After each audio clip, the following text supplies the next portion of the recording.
everyone. My name is Rebecca Benindike and I'm your Chief Fun Officer. I'm here today with Jacquie Nagy, and Jacquie teaches people around the world how to be courageously confident, congruent, and resilient so they can live their dream. She is the founder of Holistic Directions, and you can find her at holisticdirections.com. Today she's going to share with us about being a coach and different models that are available to us and how coaching can impact our lives so positively. So I want to ask you, Jacquie, you weren't always living your dream, were you? Okay. I'm curious, what was it about the successful jobs that you did have? You were successfully working at Air Canada and American Express for years. And then you were a sales and training expert, but you were no longer feeling fulfilled. And that was back in 2008, so 12 years ago. I'm wondering, what helped you make this important decision and this important shift in your life? What helped me make it? I think my body helped me make it. Literally, my body gave out. You hear the saying from athletes, when you hit the wall, you get to that point where you just don't have any more to give. And so my world came kind of crashing down in the sense that I could barely get out of bed. And it had been after many, many years of doing a job that was really rewarding. That's the dichotomy. That's not quite The norm. The norm, because I had great jobs. I had rewarding careers. I was, earning those incomes that people, who do work hard, but I didn't feel fulfilled. I didn't feel that I was really using my talents. And I didn't feel as though I had the connections with the people that I was working with and the people that I was serving on the much deeper level that my soul, I guess you could say, was looking for. But I couldn't articulate it. You know what I mean? Like I couldn't have put that in words then. Right. It's now in hindsight that I can look back. Of course. And so I was kind of just given a hard knock, and I quit my job, and I took several years to recover mentally, physically, and in all ways. And then I woke up one day and said, close to 50 years old, said, what do I want to do now that I'm grown up? That's awesome. And then that was when I remembered I had an epiphany, I guess you could say, of when I was a little girl in school, sitting in class, looking at the teacher and saying to my little self, one day I want to be a teacher. But I never had the education just because of my upbringing and who we were and just the model of my parents' world. It was all about get out of high school, get a job, contribute. If you're at home, you pay rent. But there's none of this going to school thing, because that was the era that I grew up with. Yeah. A lot of people, a lot of baby boomers can relate to that messaging. And so I did. I went to work. I was very fortunate that I did get, into some very, very excellent careers in the travel industry. So, but there was that little thing that was there calling me all those years. Wow. And at the time, there was not a lot of coaches. Right. So I think, many of the listeners can relate to this, and I know, you're a coach. And so, and a lot of the clients that we work with are people that have this similar kind of story. And so at that time, there was no one I could really go to help work out what was happening to me. Right. Or what I find, Jacquie, is that there's a whole lot of therapists and people go to therapy for years and nothing changes. Yes, I did that too. I think we've all done that. I've been to therapy through divorce and through all kinds of stuff, but not to discredit it. I think it's great for some things, but I think that's where coaching is so drastically different. And I love in what you're doing, you're actually teaching things that people can do for themselves and you don't have to keep, spending hundreds of thousands of dollars to go to therapy for 20 years, or, it's not a continuous thing. It's something that you can apply and use in your life and see results right away. I think that's really important. And just to go back, I love what you said about it's a calling, and sometimes you don't know exactly what it is. You just feel it. Yeah. You know it in your mind, your body, your spirit, everything kind of just takes you there. And I think, I don't know, for you, it sounds like you fought it for a while too. And I know I fought it also for a while. Like, what? That's crazy. I can't do that, or whatever. But it's good that you've found that place.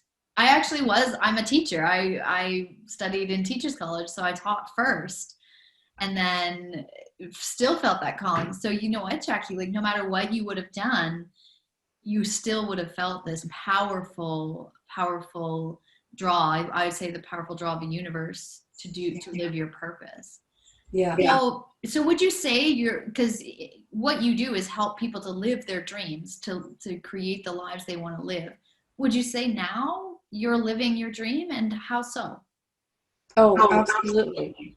Oh, we're getting an echo on the line. Sorry about that. So one of my highest values is freedom. And I always had that value. I think, and think going back to my upbringing, I love that ability to just roam. And so I'm a little bit of a rolling stone. So that's really important. And entrepreneurship allows me to have the freedom. The good thing is, I also have a very strong work ethic. So so I get things done. Yeah. So being an entrepreneur, being a coach entrepreneur isn't for everyone. Absolutely not. And I want to go back to something you said about therapy. And I find that for me, therapy was a stabilizer. It gave me just a place to express myself in a safe, caring environment. So it was very powerful for me. But at a certain point, it was like, okay, well, now what do I do? How do I get out of this block and feeling stuck? So that's where I really resonate with what you're saying. And so the entrepreneur world of getting things done combined with living and doing the things that I absolutely love doing is just a real gift. Yeah. Yeah, that's awesome. I get up every day, jump up every day, and I get to do, I wouldn't say, there's a little misnomer that we get to do whatever we want, whenever we want, however we want. It's not the case, because we make promises to our clients. We make commitments. We have marketing schedules.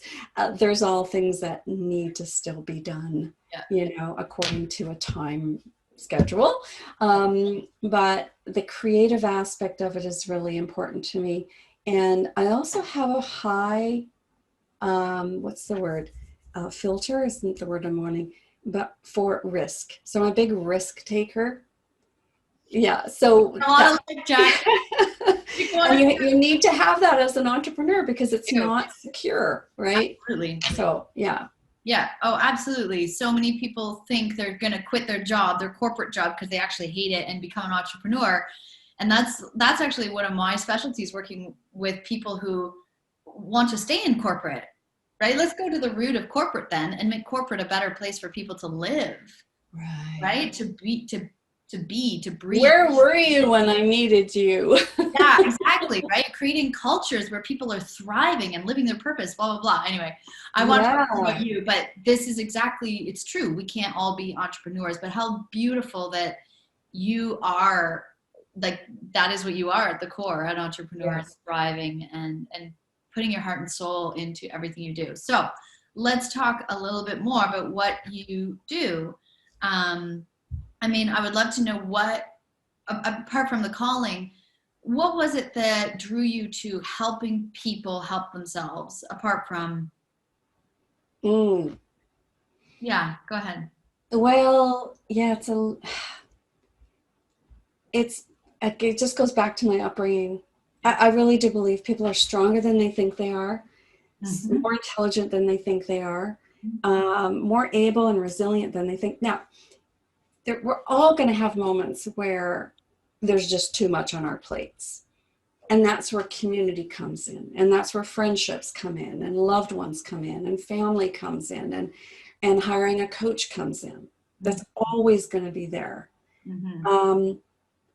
But I think that what would help us individually and families and community to move forward with in a more, I use the word ecological a lot, in terms of whatever I do is also good for others in my life, is to have that autonomous piece where we can figure things out on our own, where we can, we're not always calling on someone to help us. Right. So what I do in my coaching and training, which is in the field of neuro-linguistic programming, is teaching it and coaching the skills in a way that frees others, frees my clients, so they can use them in their own lives. I use the saying, when it's 3 a.m. and you can't call a friend. Well, it would be a little rude to, but and you're stuck, and maybe you're not sleeping because you're under some sort of pressures. What do you do? So if you have skills in your toolbox that you can pull out and apply them in the moment, and not only just get through life, but thrive and have fun and be contributing to the betterment of others. That's my philosophy, is that pull up your socks and dig deep when times are tough, and we're in really tough times right now. Yeah. So it's got to be both. It's got to be that strength from within, and calling on community and supporting community. Yeah. So could you give us an example? I know people are always wondering, okay, what are you talking about? Like, if they've never heard of coaching at all, what is that thing? If you don't mind, give us one idea of the thing you might help guide somebody. I know it's a process. Coaching is a process, but to do at 3 a.m. when, we don't want to call somebody, what is one thing that people do that you use in your toolbox often? Yeah. Okay. Well, let's use the 3 a.m. example. Yeah. Most people, and I've been one of them many times, where you wake up in that time of the night and you wake up with something playing, right? The inner dialogue, worrying about something from the past, or worrying about what's going to happen the next day and what has to happen to get the family off to school or whatever. Most people stay in bed. And there's a lot of techniques about what you can do to put yourself back to sleep. I say jump out of bed. Yeah. What's happening is the inner dialogue is disrupting the sleep, because that's a conscious process. Anytime there's a voice with language or bits of language going on, it's you're now in a conscious domain, and sleep is unconscious.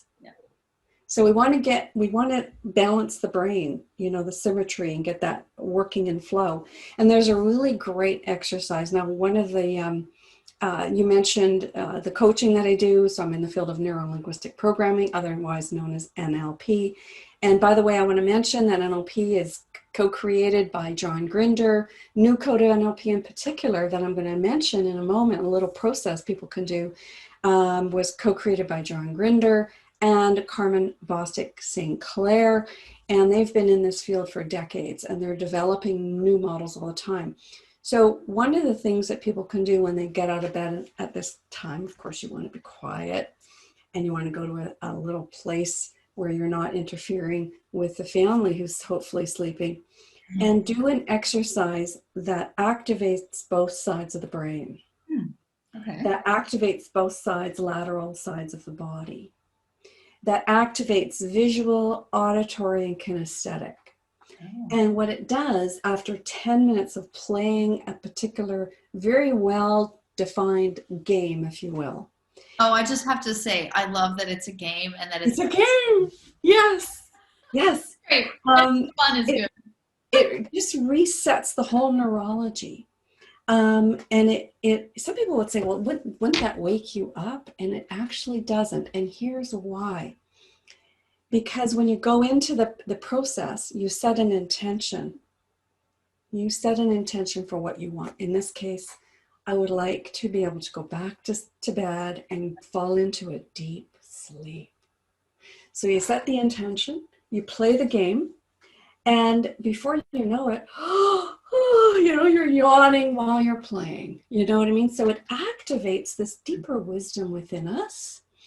And I've done this several times. And sometimes I don't play the full 10 minutes. After 5, 6, 7 minutes, I just feel this settling in my body starts to come to life, but in a calming way. Right. Right? Are they exercises? Are they exercises, or how is it playing? There's movement. Yeah, there's movement. But it's very much, you're a musician, it's very much around rhythm, because you know what rhythm does to the body. Yes, for sure. Right? And when the body and the brain are in rhythm, there's a settling in. Yeah. There's something magical happens in that moment. It's almost like release, right? It's like a release. The energy of the mind can be released through this movement. Yes. Yeah, to let the mind go back to sleep. Yeah. And then it's just a matter of going back to bed, keeping the intention, and now the words of the intention become more embodied. And I've done this many times, and I just get back to bed and fall into sleep. Now, another thing people can do is, this is really powerful. And I know that this one, most people know already, but it's always sometimes in coaching, we remind people and ourselves of things we already know. Yes. Before going to sleep, make a list. Yeah, I do that. And also self-editing before going to sleep. Self-editing is looking back on the day, reflecting on the day. What did I do well that I want to keep doing? What could I have done different? And we actually teach a process where you can edit like a film, where you can clip out little bits and insert. I said something, could have said that better. Or I wish I would have done this than that instead of what I did do. So you can clip out what you did or what you said and put in what you want, and then relive it, and then, so there's a little self-editing you can do. And then what's the stretch? What would I give myself as a stretch? So if I could perform even better, I had a stellar day, it was just one of my best, and I want to just make it a little bit better. How could I be a little more kinder, a little more brilliant on stage? Because you're singing and performing, maybe not so much now, but whatever it is for the listeners, whatever it is you're doing, you want to be even a better mom, even a better spouse, even a better friend, community leader. Just what could I do? And then, you can journal that or just kind of process that and then go to sleep. And ask, we work with the unconscious. Ask the unconscious, as I sleep, please generate the resources that will help support me. Yeah. Right? Provide me maybe with some dreams that'll give me some inspiration when I wake up in the morning. Yeah. Yeah. So that's kind of coaching. We combine the strategies, because I coach a lot of entrepreneurs. So we teach a lot of the business strategies, but also that deeper work, right? Well, and the deeper work is what affects the day-to-day. Yeah. Right? If we're doing the deeper work and we're actually what you're talking about is being self-aware, really, is getting really self-aware. And I love the movie, The Real Idea. Yeah. I can imagine, because we create our own reality, right? So if we can, at the end of the day, create a memory that we actually would like to remember, and then it's a positive memory, then a year later when we go back to that memory, we're going to actually remember it as a positive thing rather than if it was a really, really negative day. So then hopefully you have like these positive days stacking up, even though things get hard. Yes, I like this, because when we train our brains to focus on what's positive, it creates that neural pathways, right? Yes. And we're going to perform in a more positive way the more that we do that. Yeah. Exactly. It just becomes who we are. Yeah. So is that what the neuro-linguistic programming is about? Because I've heard of I forget the name of it right now, emotionally focused therapy, EFT? EFT. I've actually done EFT myself. How is it different from EFT, the neuro-linguistic programming? I mean, they're both neuroscience, they're both retraining the brain. Yeah. Well, the processes that EFT uses are very, they have a process of tapping, I believe. And so I've not studied it. However, I can see it being a subset of NLP. So NLP began in the early 70s. It's nearly 50 years old now. Oh my gosh. And a lot of other modalities are built upon the foundational principles of NLP. So EFT is, again, another way to work with the body, because our body stores the memory, right? Yeah. Yeah.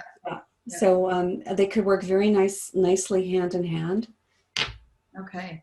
Mm-hmm. And just for the listeners watching who are kind of wondering how this works, I mean, I think that you have one session and you'll start to see changes. But what's the typical response rate between working with a client, Jackie, and seeing outcomes? And how long would you, if you were going to coach somebody new, how long would you say, as a guess, because every person's different, would be beneficial to engage in coaching? Mm-hmm. Yeah. Well, if someone is coming to me with one particular area of their life, we can work on something like a breakthrough, which can be done in one large session. Usually it's 3 to 4 hours. So we go really, really deep, and we set some outcomes to move forward with. But that could be also spread over like 3 sessions, 75 minutes to 90-minute sessions. When I'm working with entrepreneurs, we generally work together for a longer period, 6 to 12 months, just to get some traction. Because I also coach on how to build your business.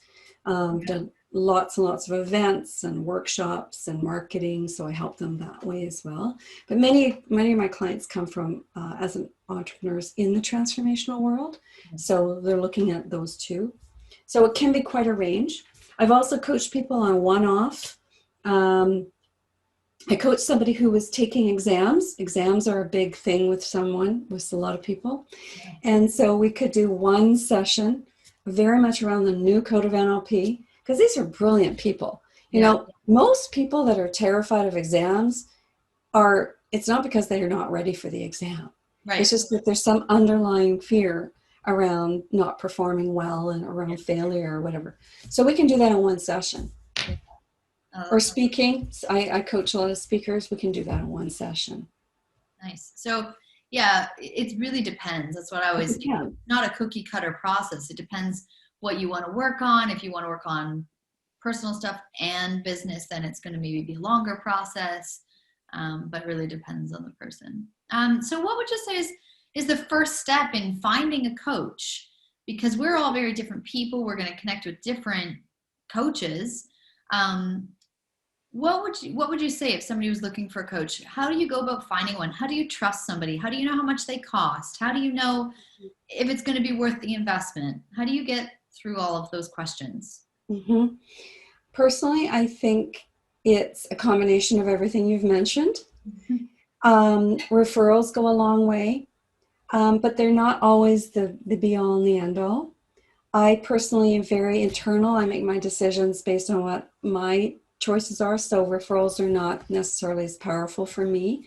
So knowing that is possibly a good place to start. Do you typically buy something because someone else said it was good?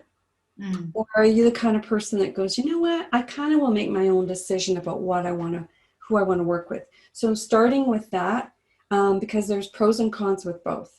So I would say do a little of your own internal deciding together with looking at testimonials or referrals.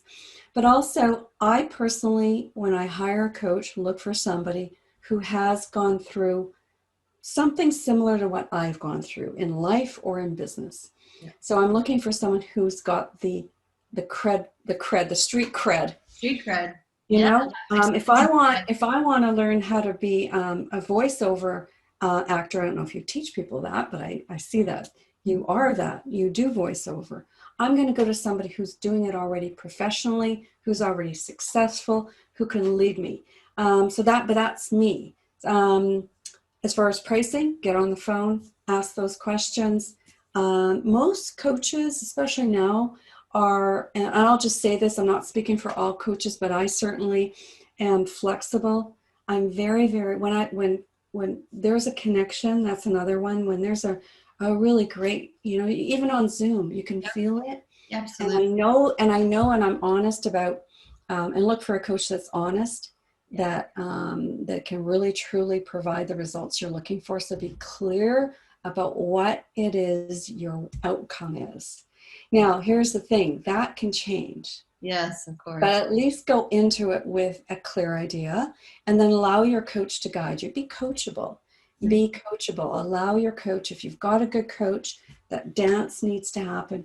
But around the pricing, find a coach that's flexible, that allows multiple payments, that allows, like I have a program that has like 90-minute calls, but hey, we can do 2 45-minute calls. Yeah. Find a coach who will support you outside just the coaching session. Yeah. Do you have email access to them? Can you text them with a question? Can you, do they provide you with a post-coaching report? Yeah. So after the sessions, you get an email with, here's what we talked about. Here's some tasking. Yeah. I think tasking is really important in coaching. But definitely do your homework, look around and find someone who you can get on Zoom. You can feel the connection, and you can maybe aspire to be who will inspire you to be a better person, basically. Yeah. Can you tell us your standout story about somebody that you coached who, you're thinking about it already, this person that came to you was just needing you and there was a connection? And tell me how that person was when they started and what the outcomes were after being coached. Yes. Having that support. I can. And this woman, I know that she would be very happy with me sharing this story. I won't give her name, but if she listens to this, I know that from her heart, she would be fine me sharing, because there are some details that some of my listeners will pick up on. This woman came to one of my NLP cafes. So I held a live event every month where it was really $10. People came, we did some change work, and we networked and that kind of thing. And I did this for many years. And she showed up one day, and she was very focused in on what I was saying and what we were doing. And I thought, well, that's really great. And she got a lot of results. And then she came back again, and she came back again. And she joined the NLP practitioner training. So she came on the training course for 8 solid days. She invested in herself. And then she signed on in the NLP Masters training. And then after that, she came back as a mentor in the practitioner. And then she hired me as a coach. And over the years, she kept on coming back. And every time she came back, she expanded a little more. And she would have a little setback, and then she would come back anymore. But there was never really that breakthrough until recently. Wow. So she had been living someone else's dream for decades, both in her personal life with, the family roles and in her business. And even doing all this personal work. Yes. And so we went on a retreat. So I offer retreats. Of course, we're not doing them now, but we will again. And she had a huge aha moment of what she wanted to do. And she wants to sew. She loves sewing. And she started out wanting to sew clothing for herself. And because of her body type, it wasn't easy to find the kind of clothes she liked. So she said, I'll make my own. And she was doing that for a while, but wasn't quite fulfilled. And the breakthrough was that she realized she could sew clothes for other women who also have challenges finding beautiful clothing that fit their unique body type. Oh, no. And it just was a floodgates, because now it wasn't just about her. I know, but she couldn't get there, you see, because her healing for herself needed to happen first. Oh, yeah. And it was only after she had healed and she had resolved some of the impasses from her life that she was then ready to step into her passion and start to give to the others. So the trajectory, everyone's timing is different. Mm-hmm. So this could happen in a few months, but for her, it just took a few years. And she recently came on a coaching certification training course and was absolutely stellar. She's so giving and loving, and she's just thriving. Wow, that's amazing. And you know what I love about that is because what I see there is that it just took her a little while to find that zone of genius, which I call the thing you do that doesn't feel like work. Not only does it not feel like work, you're giving back to people. Like she'd had this skill inside her the whole time, wanting to do it. Then it took her like a short lifetime to become the entrepreneur, to do the healing work. And now she's working this as a business, I'm guessing, that this designing clothes and making clothes for. Yeah. And it's not about 6-figure, 7-figure, and what everyone's all talking about. I hate the inundation of Facebook where, I can make a 6-figure doing. Don't focus on that. Focus on what you want and what you love and what the universe has given you skills to do. Yeah. And just keep trusting that. I think the problem is we don't trust it. We don't trust it.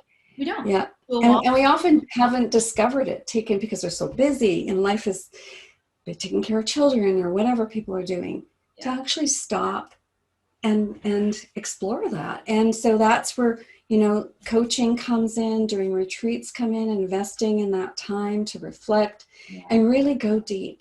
Yeah. And discover, what is it that I truly want to do? And when it comes to the surface, it's like, and then it sometimes goes back down because it's scary. We gently open that up. And then that's where the community comes in, right? Yeah. To support each other helps. Yeah. Because we absolutely. You and I too, we would relate to, of course we've had the fears and the egos. You can't do that. You're supposed to be doing that. Take the full-time teaching job. You're going to have a pension. That's easier. Just do that. And it holds you back. That's when you need a coach to go, okay, we're going to do this and I'm supporting you. It's like having this foundation underneath you, and you can thrive and go. Yeah, it would not have been it. I've hired many coaches over my 12 years. I would definitely say that having the training is one thing, the community as well, but without the coaching, it's not going to happen. Because that intimacy that happens in the coaching is priceless. Yeah. And to put some people, like some coaches are moving towards just master classes, especially during COVID because we're all online. Yeah. I'm a one-on-one girl. I love meeting people and really getting to know them. I always have since I was very, very young. So I truly value the one-to-one coaching. And all the media says, it's not the best way to make the most money or whatever. But for me, I'm like, but that's my zone of genius. I love working with people. And actually, I'd love to hear just a little bit more about the retreats. So just if you can quickly tell me, I'm guessing you take people away so that they have time to figure out what this zone of genius is for them. Yes. Yeah. We get away and we go to a rustic but very nice location. Yeah. So I currently don't take people on the kind of retreat that includes maybe touring and that sort of thing. Right. But I certainly love those kind of experiences. It's very much for me, 3 or 4 days of a deep dive, sharing meals together, having that opportunity to get up and be in nature is very, very important. Music is very important. Yeah. But going deep and being in a home environment. So we go to retreat centers that have cabins, that kind of thing. And we're specifically looking at, and it's my retreat is called Accelerate Your Dream. Lovely. Yeah. That's amazing. We'll have to talk because I was supposed to be in Uganda in August for a female entrepreneurial retreat, very similar to this. So we'll have to. August 2021. Yes. No, we were supposed to go August 2020, but we're moving it. I mean, fingers crossed. I had a lot of Americans coming. Fingers crossed they can get out of the country and join us, So, yes. Well, this has been amazing. I know we could talk about how incredible having the support of a coach is. I really appreciate your insight on neuro-linguistic programming. And I know for people who are looking for more information, they can go, can you just tell us again your website and your handles where they can find you? Yes, the website is www.holisticdirections.com. It's spelled HOLISTICDIRECTIONS.com. And we'll put it down there in the comments too. Beautiful. They can easily find you. That's great. All right, so quickly before you go, just a few questions. This is a fast round, so answer as fast as you can. All right, and here we go. I gotta put my little timer on here. Okay. What's one thing in your life that you would love to do, but you haven't done it yet? I want to have my own retreat center. That's a big dream. What's one thing you love about yourself? I'm actually quite funny. I love that. I'm quite funny. Oh dear. All right. So what's your favorite joke? Can you tell us your favorite knock-knock joke? Oh my gosh. I heard a really cute one the other day. Oh, what was it? Other funny people tell jokes all the time, but it's just escaped me. Say pass. It's the one about the rope walks into a bar and he sits down and the bartender says, "Hey, weren't you in here the other day?" And he says, "No, I'm afraid not." His hair is all kind of like a frayed knot. That's a shorter version of it. Okay, I get it. Good. What song gets you up on the dance floor? Oh my gosh. Anything, but anything by Lyle Lovett. All right. I just judgment? No judgment? Yeah. When did you last have an uncontrollable belly laugh? Today on this call. Well, uncontrollable? Oh, uncontrollable. Yes, the other day my neighbor came with a little puppy. It's a bulldog or something. This little puppy, and oh my gosh, this puppy was all over me and rolling, and we were playing, and oh my gosh, I just gobbled up his joy, and I was giggling and laughing. It was amazing. Oh, that's awesome. That's great. Dogs and puppies and, well, babies don't make me always laugh, but puppies do.